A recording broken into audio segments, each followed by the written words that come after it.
بەڵە بە قسەکردنی زیاتر لەبارەی پەیوەندیەکانی هەرێمی کوردستان و فرانسا بە تایبەت لە ڕووی سەربازی کارە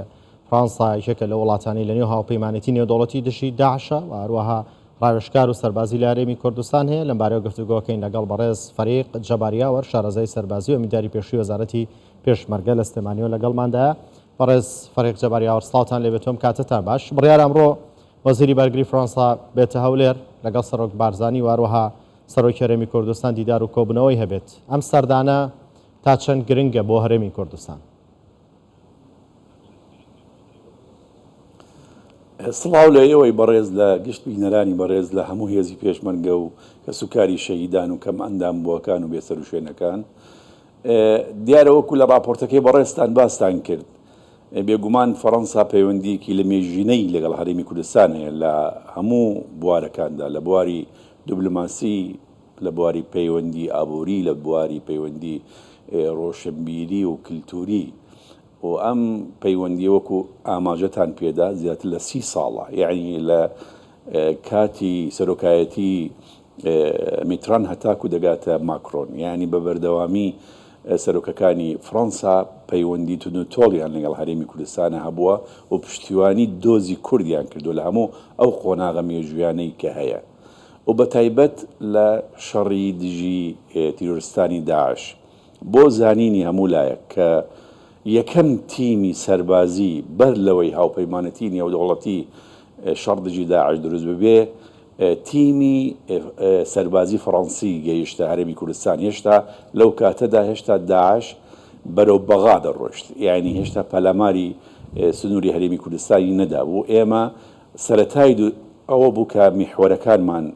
دروست کرده بوو، ئەو 8 میحوەرە بۆ بەرگریکردن لە هەرێمی کوردستان. ئەو کاتە قونسڵگەری یعنی قونسڵی گشتی فەڕەنسا ئەلن بوو لە هەرێمی کوردستان، ڕۆڵێکی گەورەی جێڕا بۆ ئەوەی کە تیمێکی فەڕەنسی بێ و ئەو تیمە فەڕەنسیە یەکەمین جار بۆ سەردانی هەموو میحوەرەکانی کرد، یەک بە یەک لە میحوەری یەکەوە تاکو میحوەری 8 بۆ ئەوەیە بتوانن راپۆرتێکی یان هەڵسەنگاندنێکی گشتی دەربارەی هەلومەرجی میحوەرەکان بکەن و بیبنەوە بۆی بتوانن بزان چۆن هاوکاری هەرێمی کوردستان بکەن. و ئەتوانم بڵێم یەکەمین دەوڵەت کە هەندێک تەقەمەنی پێویستی بۆ هەرێمی کوردستانی نارد هەر لە زمانی ئەو ئەلن کە قونسڵ بوو لێرە فەڕەنسا بوو، چونکە ئێمە بەڕاستی زۆر یعنی عەمبارەکانی وەزارەتی پێشمەرگە زۆر کەمی لە تەقەمەنی تیا بوو لەو کاتەدا و لەو کاتێک کە پێویست بوو بۆ شەڕی داعش، چونکە داعش بە حەقیقەت دەستی گرتو بوو بەسەر زیاتر لە چەک و تەقەمەنی 3 فڕقەی سەربازی عێراقی کە هەموو چەکی پێشکەوتووە لەگەڵ تەقەمەنیەکانیان، لەگەڵ 2 فڕقەی پۆلیس و پاسەوانی سنوور لە ناوچەکانی پارێزگای مووسڵ و سەلاحەدین و دوایی ناوچەکانی نزیک خانەقین و کەرکووک کیشکا و ناوچانی دەکرد. ئەو کاتە فەڕەنسا کۆمەڵێک ئەوەی کە من لە یادم بێ لە زمانی ئەلن کۆمەڵێک کە چەک و تەقەمەنی وەکو نارنجۆکی دەستی، گولەی هاوەنی کە زۆر پێویست بوو لەگەڵ گولەی دۆشکا، لەگەڵ هەندێک دووربینی شەویان بە پەلە نات بۆ هێزەکانی پێشمەرگە. دیارە ئەو هاوکاریەش بەردەوام بۆ هەتاکو ئێستاکەی ئێمەی تیاین. بەڵێ بەڕێز فەرێق جەباریاوەر، هاوپەیمانی نێودەوڵەتی چەند وڵاتێک پێکیان هێنا بۆ ڕوبەڕۆی داعش بەشێکیان لە هەرێمی کوردستاندا ڕاوێژکار و سەربازیان هەیە و فەڕەنسا شێکێکە لە وڵاتانە. بۆنی ئەم ڕاوێژکارە سەربازیانەوە و سەربازانی وڵاتی فەڕەنسا لە هەرێمی کوردستان تا چەند وای کردووە هێزی پێشمەرگەی کوردستان ببێتە هێزێکی بەهێزتر و بە پرەنسیبتر لە جاران؟ بێگومان کە هاوپەیمانەتی نێودەوڵەتی دروست بوو طبعاً لە مانگی لە ساڵی 2014، یعنی لە مانگی نزیکەی 8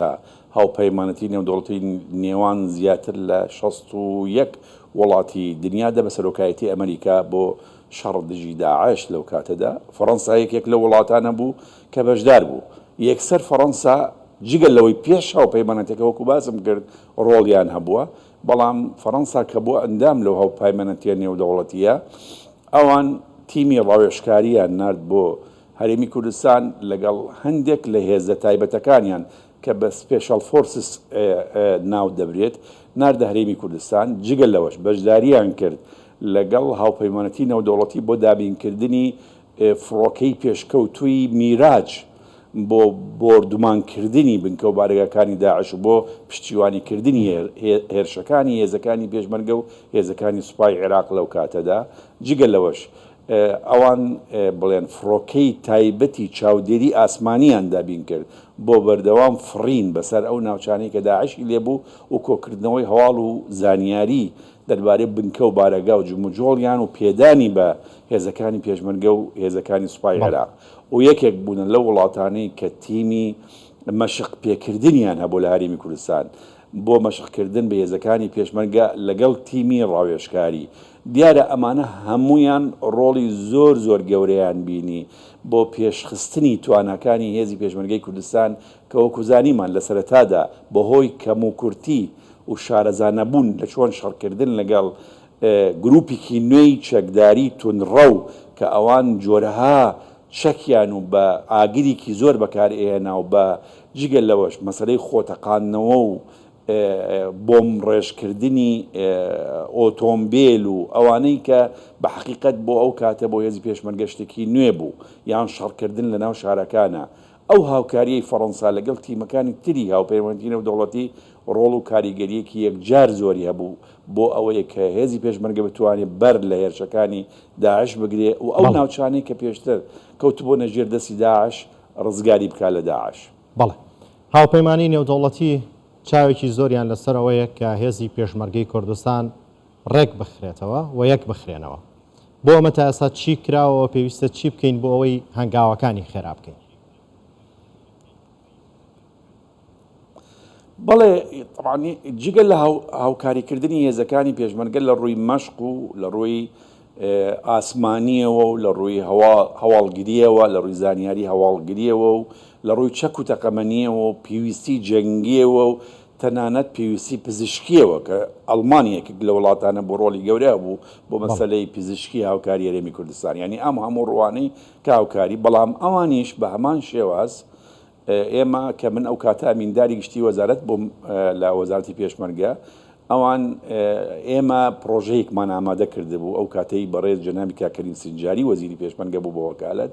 ئێمە پرۆژەیەکی 16 خاڵیمان بۆ ڕیفۆرم لە ناو وەزارەتی پێشمەرگە و پەلەکردن لە یەخستنی هێزەکانی پێشمەرگە ئامادە کردبوو کە جەنابی وەزیر پەسەندی کردبوو دوایی وڵاتانی ئەمریکا و ئەڵمانیا و بریتانیاش سێ پرۆژیان هەبوو و تێکەڵمان کرد بۆ یەک پرۆژەیە کە پەسەند کرا لەلایەن وەزارەت و سەرۆکایەتی ئەنجومەنی وەزیران و سەرۆکایەتی هەرێم و دەست کرا بە پرۆسەی هەم ریفۆرم و هەم یەخستنی هەموو هێزەکانی پێشمەرگەی کوردستان کە ئەم وڵاتانە بە فەڕەنساشەوە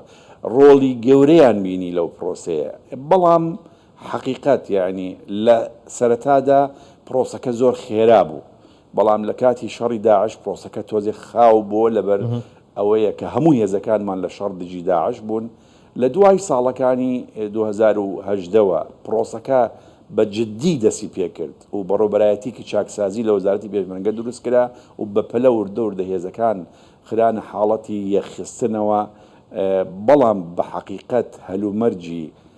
ناجێگیری سیاسی لە هەرێمی کوردستان ئەو ململانەیە کە سیاسەیەکە هەبوو بە تایبەتی لە نیوانی بەداخەوە لە نیوانی پارتی دیموکراتی کوردستان و یەکێتی نیسمانی کوردستان لەسەر کۆمەڵێکی بابەتی پەیوەندیدار بە هەلومەرجی مامەڵەکردن لەگەڵ حکوومەتی فیدراڵە مەسەلەی نەوت و گازە مەسەلەی بودجەیە مەسەلەی ئیدارە لە هەرێم ئەوە ڕۆڵێکی نێگەتیڤی بینی لە مەسەلەی پەلەکردن لە یەخستنی هێزی پێشمەرگە کە ئێمە ئێستا جاروبار ئەبینین لێپرسراوانی باڵای ئەو وڵاتانە بە فەڕەنساشەوە بە حقیقەت ئەوان دێن نیگەرانی خۆیان دەردەبڕن لە سەرۆکایەتی هەرێم سەرۆکایەتی حکوومەت لای وەزارەتی پێشمەرگە لەسەر خاوبوونەوە یان لەسەر سستی پرۆسەکە کە ئەبێ ئێمە ئەم بابەتە بە جددی وەرگرین و بە حقیقەت هێزی پێشمەرگە و هەموو هێزەکانی هەرێم دوور خەینەوە لە بابەتی ململانی سیاسی بۆ ئەوەی بتوانین هەم پرۆسەی یەخستن هەم پرۆسەی چاکسازی لە وەزارەتی پێشمەرگە و هەموو هێزەکانی پێشمەرگە و هێزەکانی تریاریم بخەینە گەڕ زیاتر. بەڵێ بەڕێز فەریق جەباریاوەر شارەزای سەربازی ئەمینداری پێشووی وەزارەتی پێشمەرگە سوپاس لە سلێمانی و لەگەڵماندا.